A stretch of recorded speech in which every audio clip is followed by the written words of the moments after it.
Oke, kita mulai ya. Kali ini kita bakal menelusuri dua perjalanan sejarah yang kelihatannya beda banget. Tapi ternyata, keduanya mencoba menjawab satu pertanyaan yang sama.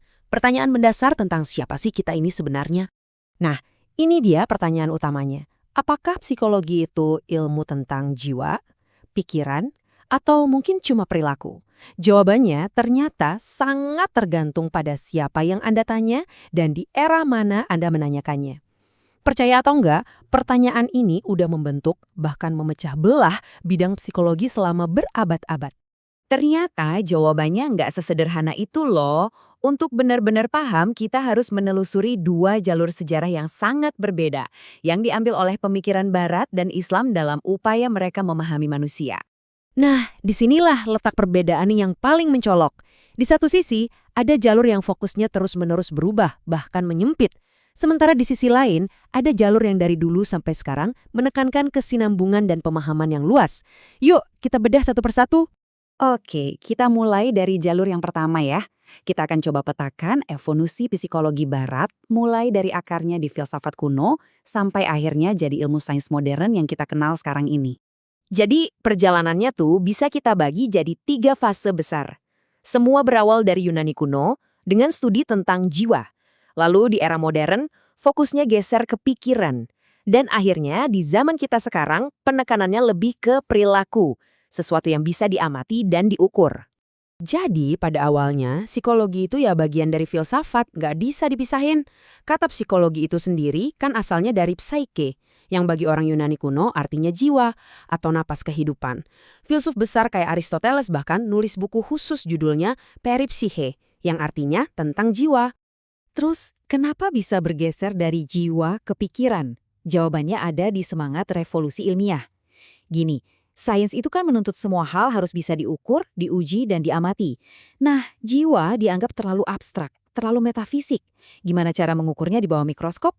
Akhirnya saat filsafat mulai memisahkan diri dari teologi, pikiran yang dianggap lebih dekat ke otak dan proses biologis jadi objek studi yang lebih ilmiah dan bisa diterima. Nah, pergeseran terakhir ke perilaku ini ceritanya beda lagi. Ini lebih didorong sama kebutuhan di lapangan.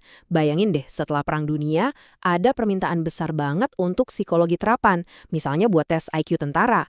Dari sinilah lahir aliran behaviorisme, yang tokohnya misalnya B.F. Skinner. Logika mereka simpel, kita kan nggak bisa lihat pikiran, jadi ya udah kita fokus aja ke satu-satunya hal yang bisa diukur secara objektif, yaitu perilaku. Oke, sekarang kita pindah jalur. Kita lihat pendekatan kedua, yang fondasinya sama sekali berbeda dan punya pendekatan yang konsisten dan holistik sejak awal mula. Kalau dalam tradisi Islam, studinya ini dikenal sebagai ilm an-nafs. Beda banget sama psikologi barat yang fokusnya gonta-ganti.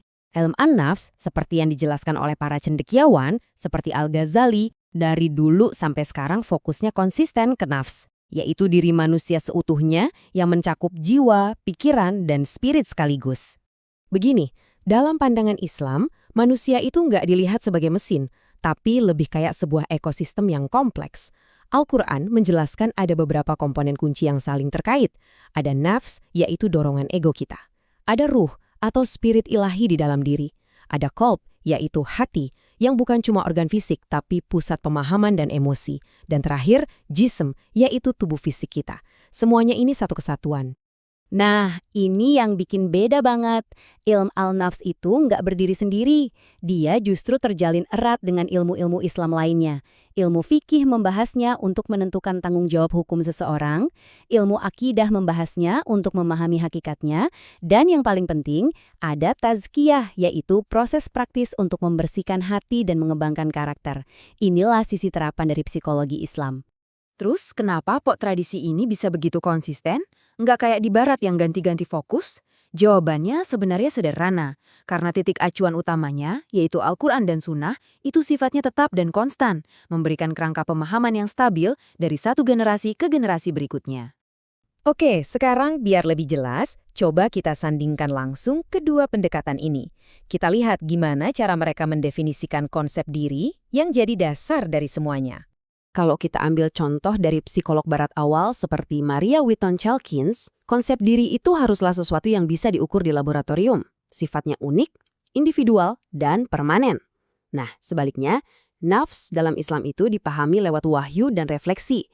Definisinya selalu terkait dengan Tuhan dan komunitas, dan ia dianggap terus berevolusi dalam sebuah perjalanan spiritual. Dan disinilah kita sampai pada inti perbedaannya. Ini bukan cuma soal metode, tapi soal tujuan akhir. Jalur yang satu bertanya, gimana caranya kita bisa mengukur diri secara objektif? Sementara jalur yang satunya lagi bertanya, gimana caranya kita bisa menyucikan diri untuk mencapai potensi tertinggi? Ini adalah perbedaan fundamental antara mengukur dan mengembangkan. Oke, sebagai penutup, mari kita coba tarik benang merah dari kedua perjalanan ini. Kita renungkan, apa sih arti dari semua perbedaan pendekatan ini buat masa depan pemahaman kita tentang diri sendiri? Jadi, bisa kita lihat ya, perjalanan psikologi di Barat itu seperti sebuah misi pencarian kepastian ilmiah. Dan untuk mencapai itu, mau nggak mau konsep-konsep yang nggak bisa diukur seperti jiwa terpaksa harus dikesampingkan. Akibatnya fokusnya jadi semakin sempit. Nah, sebaliknya, jalur Islam justru mempertahankan cakupannya yang luas. Tujuannya adalah pencarian pemahaman yang holistik, yang menyeluruh. Jadi, bukannya memisahkan, pendekatannya justru mengintegrasikan aspek spiritual dengan fisik untuk mendapatkan gambaran manusia yang utuh. Dan semua ini akhirnya membawa kita ke sebuah pertanyaan besar untuk direnungkan. Setelah melihat dua sejarah yang berbeda ini, kita jadi harus bertanya pada diri sendiri, model mana yang paling cocok untuk masa depan? Apakah kita butuh presisi ilmu yang sempit, kebijaksanaan filsafat yang luas, atau mungkin kita butuh sesuatu yang benar-benar baru, sebuah sintesis dari keduanya?